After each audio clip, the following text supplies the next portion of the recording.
गटनेते पदाचा प्रस्ताव वळसे पाटील मांडणार आहेत। सुनेत्रा पवारांच्या गटनेते पदाचा प्रस्ताव हा दिलीप वळसे पाटील मांडणार असल्याची माहिती समोर येते। छगन भुजबळ प्रस्तावाला अनुमोदन देणार आहेत। याविषयी अधिक माहिती देण्यासाठी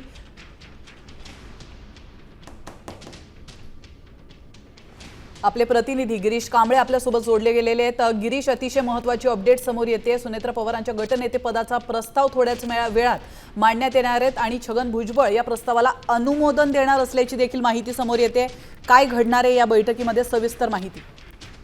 नक्कीच विधिमंडळाचा जो गटनेता निवडायचा आहे आणि त्या अनुषंगाने 2 वाजता ही बैठक असणार आहे आणि यासाठीचा जो प्रस्ताव आहे तो सुरुवातीला दिलीप वळसे पाटील मांडतील आणि त्यानंतर मग छगन भुजबळ आहेत ते अनुमोदन देणार आहेत। आणि या बैठकीसाठी आता सुनेत्रा पवार आहेत त्या देवगिरी बंगल्यावरून निघालेल्या आहेत। याशिवाय विधानसभेच्या आणि विधान परिषदेचे आमदार सर्वच आहेत ते विधान भवनात पोहोचलेले आहेत।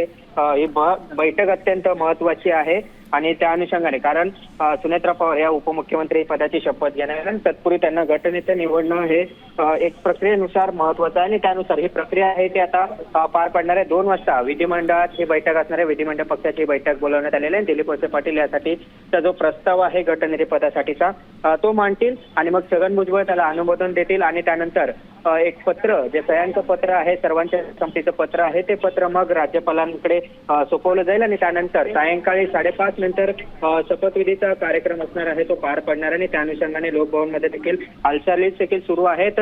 मात्र आत्ताच्या घडीला महत्वाचं आहे की आता जी बैठक पार पडणार आहे ती बैठक महत्वाची आणि त्या बैठकीसाठी सुनेत्रा पवार स्वतः उपस्थित असणार आहेत आणि या बैठकीसाठी त्या देवगिरी या त्यांच्या शासकीय निवासस्थानावरून निघालेल्या आहेत। त्यांच्यासोबत त्यांचे सुपुत्र जय पवार देखील आहेत आणि याशिवाय काही घरातील मंडळी देखील त्यांच्यासोबत असल्याची माहिती आहे। मात्र जे शरद पवार आणि त्यांचे इतर कुटुंब आहे ते मात्र या संपूर्ण सोहळ्यात कुठे आपल्याला पाहायला मिळणार नाहीये। त्या अनुषंगाने देखील आता त्यावरती काय प्रतिक्रिया देतील का हे देखील पाहणं महत्त्वाचं असणार आहे। मात्र आताची जी महत्त्वाची बातमी हीच आहे की विधिमंडळ पक्षाची जी बैठक बोलवण्यात आली त्या बैठकीत विधिमंडळ नेता कोण असेल याबाबतचा जो प्रस्ताव आहे तो प्रस्ताव दिलीप वळसे पाटील ज्येष्ठ नेते छगन भुजबळ हे अनुमोदन देतील आणि मग सर्वच आमदार त्या संपूर्ण सह्या करतील, संमतीचं पत्र एक तयार करतील आणि मग त्यानंतर ते पत्र आहे ते पत्र राज्यपालांकडे सोपवलं जाईल।